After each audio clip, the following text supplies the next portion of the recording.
Hello, this is Rachel. Today we'll be reading the second chapter of Lightning Thief, titled The Old Ladies Nick the Socks of Death.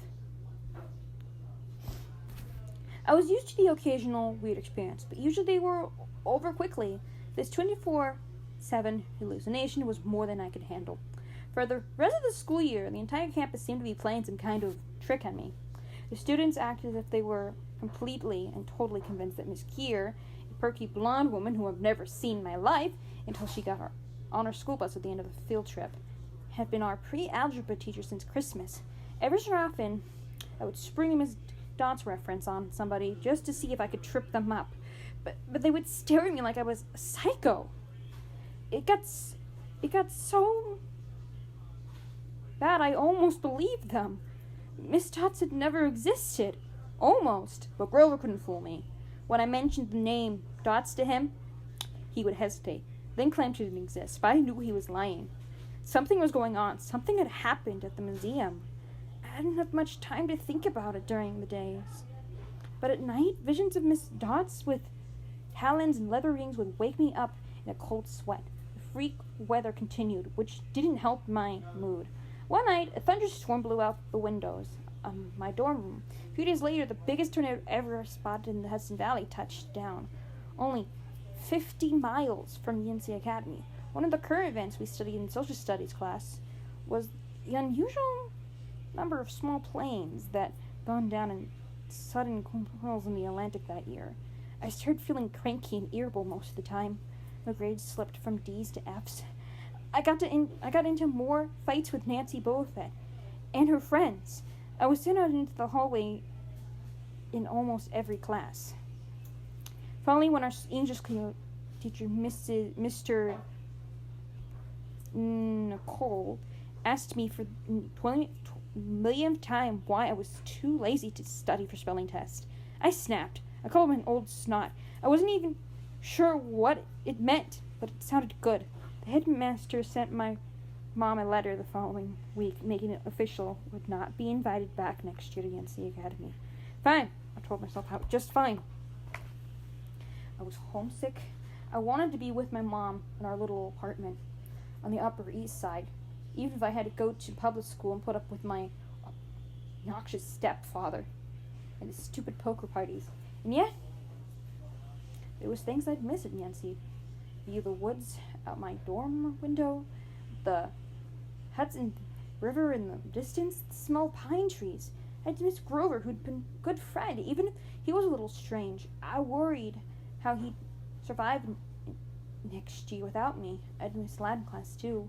Mr. Brunner's crazy tournament days and his faith that I could do well. As exam week got closer,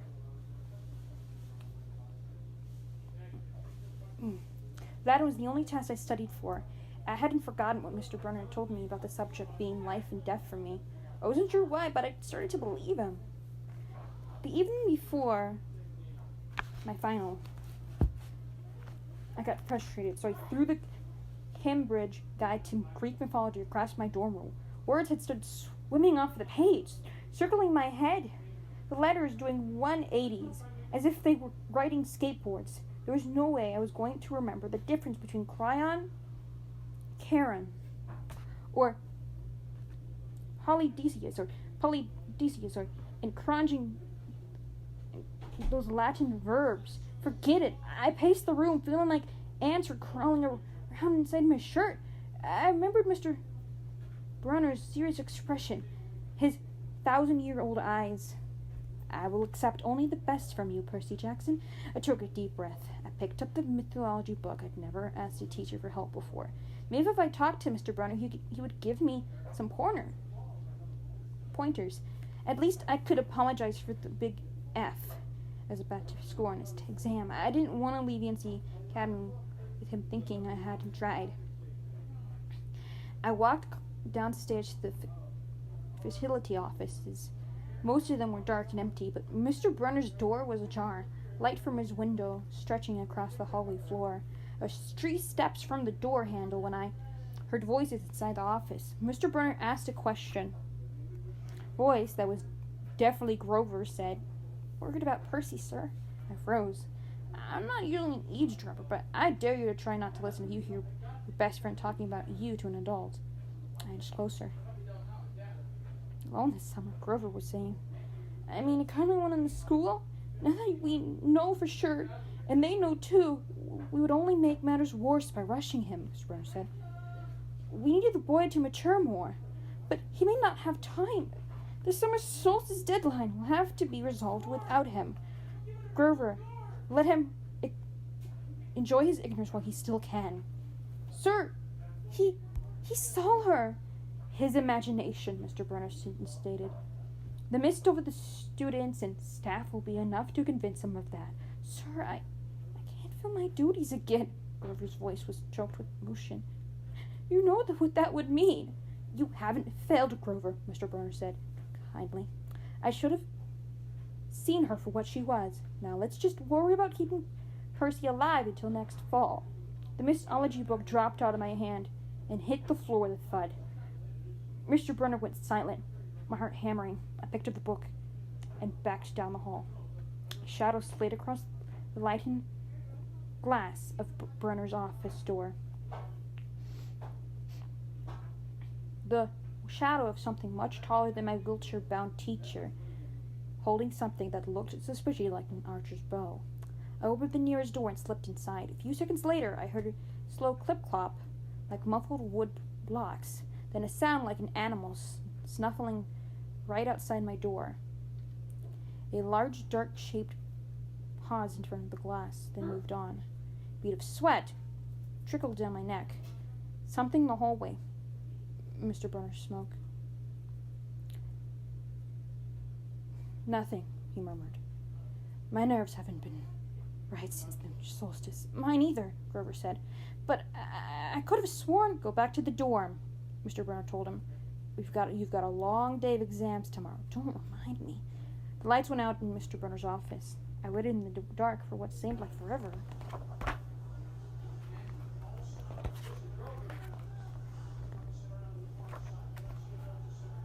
Finally, I slipped out into the hallway and made my way back to the dorm.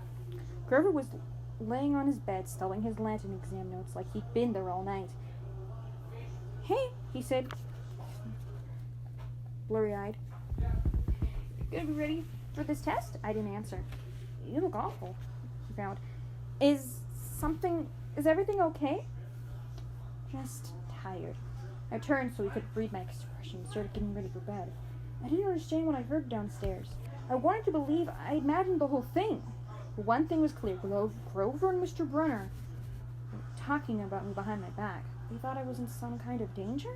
Next afternoon, as I was leaving the 3-hour Latin exam, my eyes swimming with all the Greek and Roman names I'd misspelled. Mr. Brunner called me back inside. For a moment, I was worried he'd find out about my eavesdropping the night before. But that didn't seem to be the problem. Percy, he said, don't be discouraged about leaving Yancy. It's for the best. His tone was kind, but the words still embarrassed me, even though he was speaking quietly. The other kids finished must hear. Nancy Buffett smirked at me and made sarcastic little kissing motions with her lips. Mumbled, okay, sir. Mr. Brunner wheeled his chair back and forth like he wasn't sure what to say. This isn't the right place for you. It was only a matter of time, my aunt stung. He was my favorite teacher in front of the class, telling me I couldn't handle it. After saying he believed in me all year, now he was telling me I was destined to get kicked out? Right, I said, trembling. No, Mr. Brunner said. Oh, confound it all. What I'm trying to say... You're not normal, Percy. That's nothing to be... Thanks, I blurted. Thanks a lot, sir, for reminding me. Percy, I was already gone. On the last day of the term, I shoved my clothes into my suitcase. The other guys were joking around, talking about their vacation plans. One of them was going on a hiking trip to Switzerland. Another was cruising the Caribbean for a month. They were juvenile Lincolns like me. They were rich Lincolns.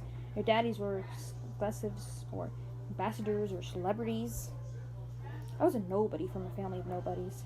They asked me what I'd be doing this summer, and I told them I was going back to the city. What I didn't tell them was that I'd have to get a summer job walking dogs or selling magazine subscriptions, and spend my free time worrying about where I'd go to school in the fall. Oh, one of them, that's cool. They were back to their conversation as if I'd never existed. The only person I dreaded saying goodbye to was Grover, but as it turned out, I didn't have to. He booked a ticket to Manhattan on the same Greyhound as I had. So, there we were, together again, heading into the city. During the whole bus ride, Grover kept glancing nervously down the aisle, watching the other passengers. It occurred to me that he'd always acted nervous and frigid when we left Yancey, as if he expected something bad to happen. Before, I'd always assumed he was worried about getting teased. But there was nobody to tease him on the Greyhound. Finally, I couldn't stand it anymore. I said, "Looking for kindly ones?" Grover nearly jumped out of his seat. What do you mean? I confessed about eavesdropping on him and Mr. Brunner the night before the exam. Grover's eyes twitched. How much did you hear? Oh, not much. What's the summer solstice deadline? He winced. Look, Percy, I was just worried for you. See, I'm hallucinating about demon math teachers, Grover. And I was telling Mr. Brunner that maybe you were overstressed or something, because there was no such thing as Mrs. Dodson. Grover, you're a really, really bad liar. His ears turned pink. From his shirt pocket, he fished out a grumpy business card. Just take this, okay? In case you need me this summer. The card was in fancy script, which was murder on my dyslexia eyes. But I finally made out something. Grover Underwood, keeper, Half-Blood Heel, Long Island, New York. 8000009. What's half? Don't say it aloud. That's my summer address. My heart sank. Grover had a summer home? I'd never considered this family might be as rich as the others at Yancey. Okay, I said gloomily. So, like, if I want to come visit your mansion? He nodded. Or if you need me. Why would I need you? It came out harsher than I meant it to. Grover blushed right down to his Adam's apple. Look, Percy, the truth is, I kind of have to protect you. He stared at me. I stared at him. All year long, I'd gotten keeping bullies away from him. I'd lost sleep worrying that I'd get beaten up next year. That he'd get beaten up next year without me. And here he was, acting like he was the one who defended me? Grover, I said, what exactly are you protecting me from? There was a huge grinding noise under our feet. Black smoke poured from the dashboard, and the whole bus filled with the smell like rotten eggs. The driver cursed and limped the Greyhound over to the side of the highway. After a few minutes, clinking around in the engine compartment, the driver announced that we'd all have to get off. Grover and I fled outside with everybody else. We were on a stretch of country road, no place you'd notice if you didn't break down there. On our side of the highway was nothing but maple trees and glitter from passing cars. On our other side, across 4 lines of asphalt shimmering with afternoon heat, was an old-fashioned fruit stand. The stuff on sale looked really good, heaping boxes of blood-red cherries and apples, walnuts, and apricots. Jugs of cider in a clawfoot bathtub full of ice. There were no customers, just 3 old ladies sitting in rocking chairs in the shade of a maple tree, knitting the biggest pair of socks I've ever seen. I mean, these socks are the size of sweaters, but they were clearly socks. The lady on the right knitted one of them. The lady on the left knitted the other. The lady in the middle held an enormous basket of electric blue yarn. All 3 women looked ancient with pale faces, wrinkled like fruit leather, silver hair tied back in white bonnets, bony arms sticking out of bleached cotton dresses. The weirdest thing was they seemed to be looking right at me.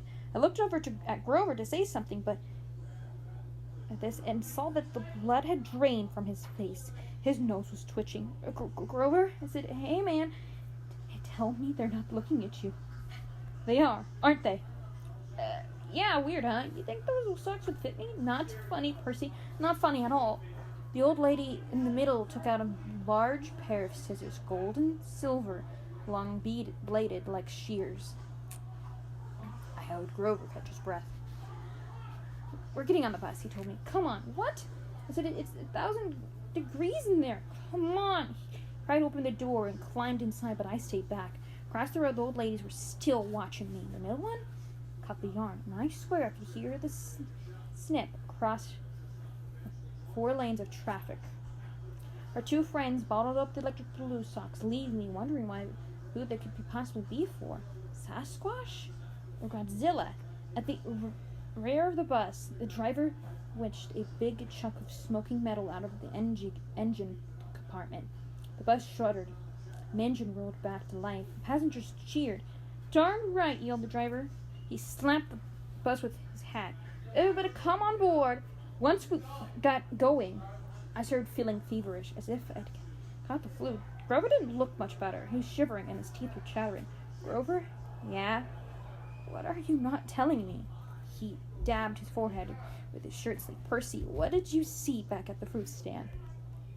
You mean the old ladies? What is it about them, man?